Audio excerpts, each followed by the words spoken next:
£10 doesn't buy you much these days, especially when it comes to transport. 8 litres of diesel might get you 90 miles or so if you're lucky, if you're fairly realistic about your fuel economy.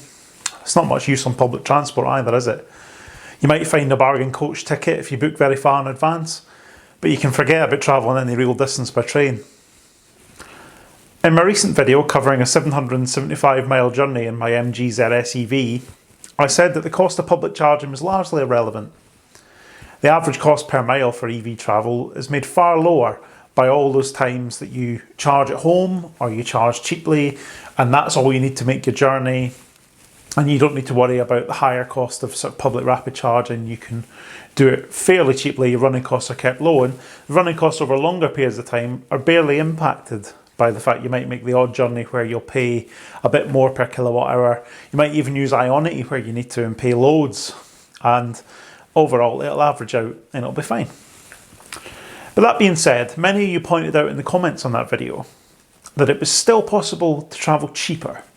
I could use, for example, my BP Pulse subscription to its full effect, where you can charge for 15p per kilowatt hour if you've got a subscription. And obviously that makes it much cheaper than the sort of 35 or 60 odd pence per kilowatt hour at Ionity. And so the cost per mile could drop quite a lot there, and it could be really quite cheap if you stick to those. So that sounds quite good, doesn't it? Maybe we should give that a go. Well, luckily for you, I needed to travel to Scotland again. And this is the story of how I travelled from Gloucester to Glasgow, and you'll remember that's 346 miles, for less than £10 in my MG ZS EV.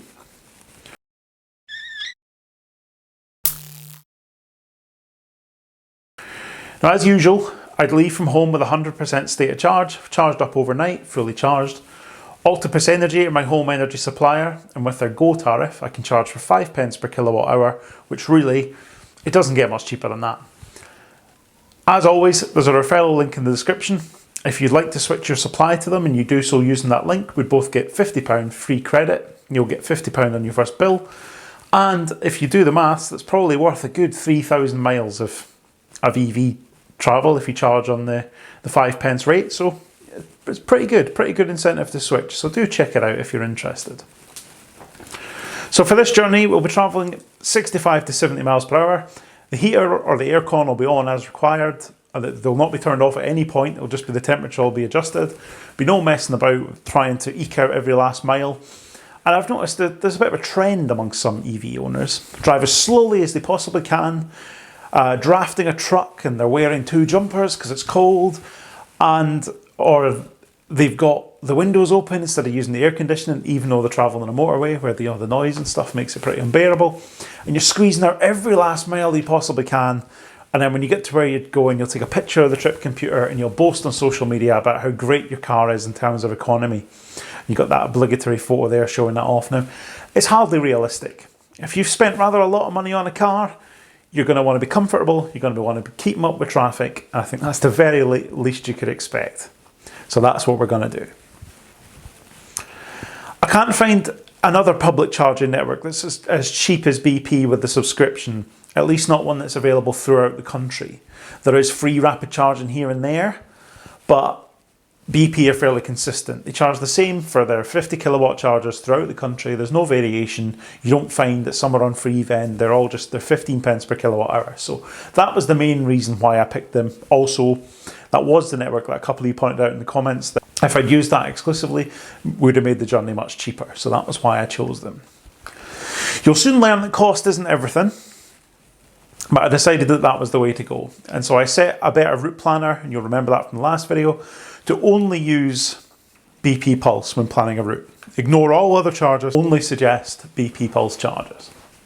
And thankfully, they seem to have quite a few installations very close to the M6, and the vast majority of the journey was up the M6.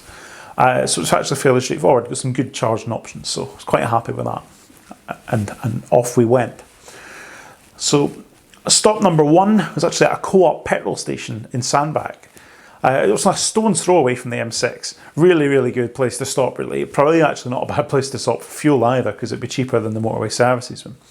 So we're 106.4 miles from home. We'll average 3.2 miles per kilowatt hour. And we've arrived with just under 25% of the battery remaining.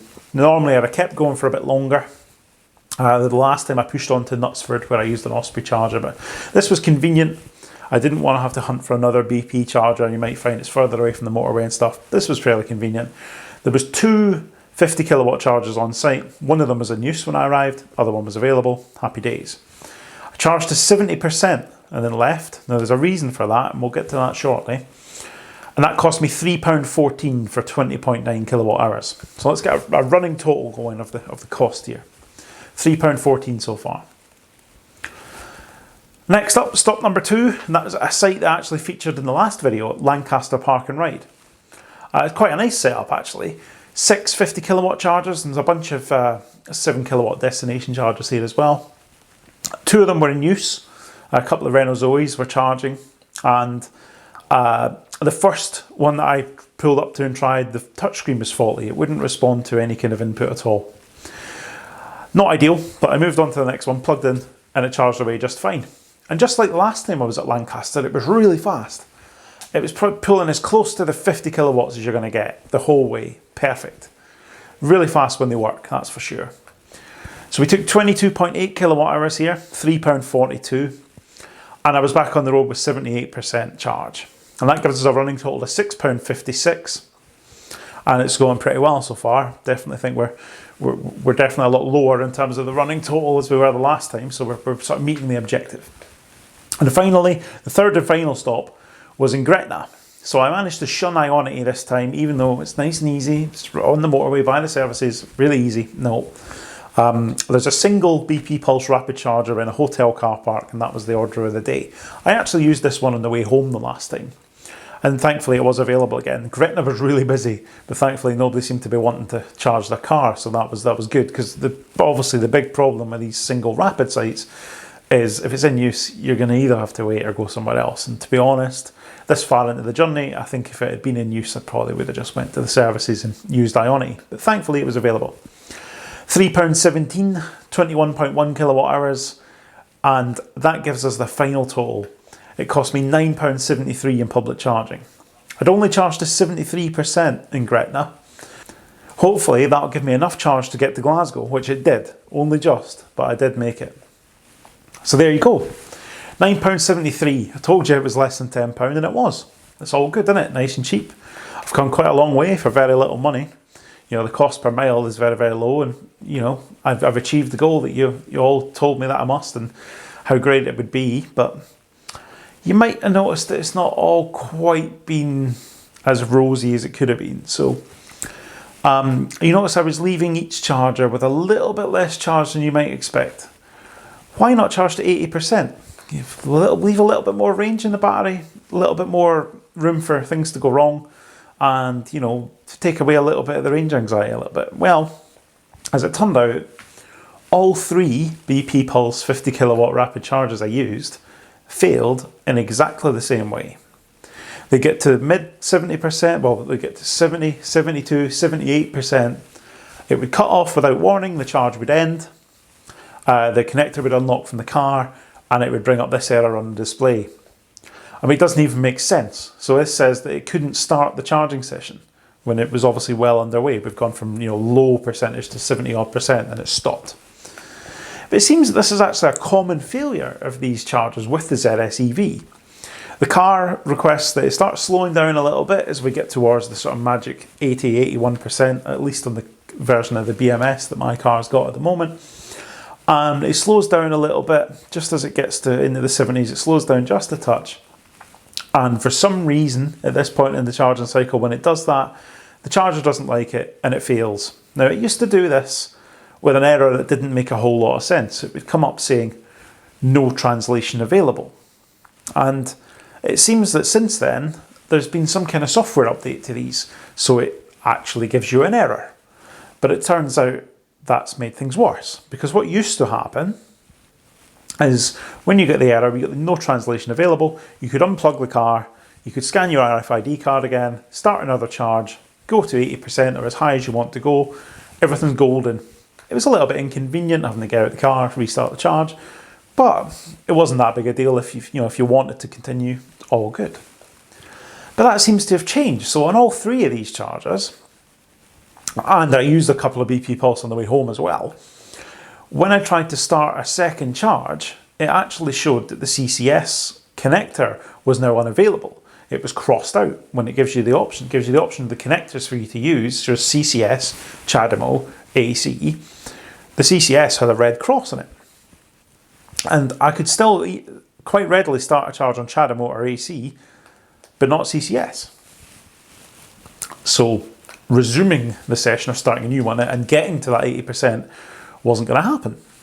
Now, I've seen some people suggest that when this happened to them, they called the helpline and they had them reboot the charger remotely. Some people have said actually they just waited a bit, they waited 5 minutes and it just started working again, and it would come back and it would be fine. But I couldn't really be bothered with all the messing around, so I just thought I'd risk it, take the chance of making it and crack on with a lower state of charge. It's far from ideal because it definitely adds a level of stress that you don't need. You don't need, you know, the fact that you know that with 80% you're going to make it, but with 70, 72, it might be a little bit of a struggle. You definitely don't need that on a long journey. When you're on the road for hours and hours and hours, you don't need that. Apparently these issues have actually been raised with BP numerous times. I've seen a few people talking about these issues and they've contacted BP and they've told them what the issue is. And rather predictably, they say it's MG's fault. There's a problem with the car and it's an incompatibility that MG need to sort. And then, of course, when those owners go to MG and say, I've had this problem with BP Pulse chargers, they cut off, blah, blah, blah, MG will say, BP Pulse need to do something about that. It's a problem with the chargers. And I don't know the answer to these issues going forward, but there definitely needs to be more cooperation between charger manufacturers and car manufacturers. I know that the CCS standard is a bit loose and it can be a bit difficult, and these compatibility issues arise because of that. But until we have car manufacturers and charging manufacturers or operators working together, we're going to have these problems time after time and nobody wants to take responsibility for it. It's just not good enough. But there you have it. Yes, you can travel from Gloucester to Glasgow for less than a tenner. If you rely on a single charging network and you hope everything's okay, it'll be cheaper than the previous approach I took of just charging wherever and letting the sort of location of the charger or the availability en route drive it rather than cost. Didn't particularly care about the network and just focused on where chargers were. Would I recommend cheaping out and, you know, deciding you're only going to use BP Pulse and you're going to save a bit of money and you're going to make a cheap journey even cheaper? Nah, not particularly. I mean, if you've got a car that you've never had any problem with the chargers and it'll be absolutely perfect, or you're really determined to squeeze out every penny, knock yourself out, go for it. But taking multiple charges that might or might not get you to the state of charge you need, and you might need some messing about to restart, you might need to phone the helpline, all that kind of stuff. Nah, not for me, I don't think. I'd rather just plug in anywhere and everywhere, get it, focus on getting the car charged as quickly and as easily as possible and getting on my way. The cost is secondary to that, and actually the fact that the journey is cheaper, as I demonstrated before, cheaper than petrol or diesel anyway, well, it's fine, isn't it? I don't need to worry about squeezing every penny out of it. But let me know in the comments what you would do. I really want to like BP Pulse. The pricing certainly works, you know, the subscription model and then the cheap rates and stuff, it works, but they definitely need to step up the reliability, I think. So let me know what you think, and let me know what your experiences have been. Have you had these problems? I know some of you don't really like BP Pulse very much, and you've come at me in the comments in previous videos saying you really have had bad experiences, but I'd be really interested to know if you've had these kind of problems, where it'll charge fine for a bit and then it'll cut off. I'd really want to know whether you have an MG or not, any car. Just let me know what car you have as well, because I definitely think they've got some issues that they need to sort out. And given they are one of the biggest operators in the UK, you've got to hope they're going to get on that. But thanks very much for watching. I thought this was a tale worth sharing, and I'll see you next time.